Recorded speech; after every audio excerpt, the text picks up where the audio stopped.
Israel এবং আমেরিকার যৌথ নৃশংস হামলায় শেষ পর্যন্ত শহীদ হয়েছেন ইরানের সর্বোচ্চ নেতা আয়াতুল্লাহ আলী খামেনি। انا لله و انا الیه راجعون.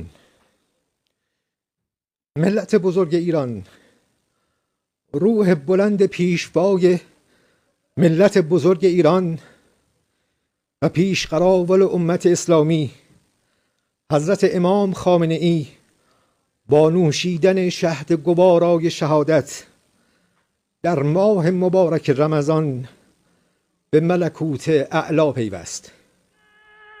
شورای عالی امنیت ملی در این زمینه بیانیه‌ای به این شرح صادر کرده است. আজ রবিবার খুব সকাল সকাল ইরানিয়ান মিডিয়া তারা নিশ্চিত করেছে আয়াতুল্লাহ আলী খামেনির এই মৃত্যুর সংবাদ। আয়াতুল্লাহ আলী খামেনির মৃত্যুর সাথে এক মহাকাব্যিক জীবন এবং আমেরিকার আগ্রাসন বিরোধী লড়াইয়ের এক বর্ণময় জীবনের সমাপ্তি ঘটল।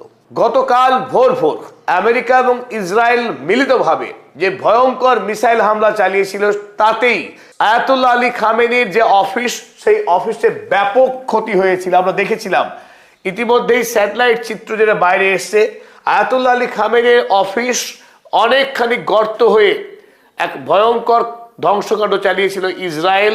আর তাতেই আয়াতুল্লাহ আলী খামেনির পরিবারের তার নিজের কন্যা, জামাতা এবং নাতি সহ খোদ supreme leader Ayatollah Ali Khamenei তিনিও নিজে শহীদ হন এই লড়াইয়ে। ইরান আগে থেকেই জানতো যে আমেরিকা এবং ইসরায়েল তাদের মূল লক্ষ্যই হচ্ছে আয়াতুল্লাহ আলী খামেনির শাসন পরিবর্তন করা। কারণ বিগত 36 বৎসর ধরে আয়াতুল্লাহ আলী খামেনি ইরানের যে ইসলামিক বিপ্লব, সেই বিপ্লবকে বাঁচিয়ে রেখেছিলেন আমেরিকার সর্বপ্রকারের ষড়যন্ত্রকে ব্যর্থ করে দিয়ে। তাই এই মুহূর্তে যখন ইরান সামরিক দিক থেকে প্রকাণ্ড শক্তিশালী হয়ে উঠছে এবং ইসরায়েলের অস্তিত্ব সংকট দেখা দিচ্ছে, সেই মুহূর্তে রক্তপিপাসু যুদ্ধ অপরাধী বেঞ্জামিন নেতানিয়াহু তিনি শপথ করেছিলেন যে কোনো মূল্যেই এই আয়াতুল্লাহ আলী খামেনিকে তারা খুন করবেন, নতুবা তাদের শান্তি নেই। আর তাতেই যুক্ত হয়েছিল আমেরিকার রোগ প্রেসিডেন্ট ডোনাল্ড ট্রাম্প এবং রক্তপিপাসু যুদ্ধ অপরাধী নেতা বেঞ্জামিন নেতানিয়াহু। তারা মিলিতভাবে ইরানে গতকাল সকাল 9টার সময় যে মিসাইল হামলা চালিয়েছিল, সেই হামলাতেই শহীদ হয়েছেন ইরানের সর্বোচ্চ নেতা তথা গোটা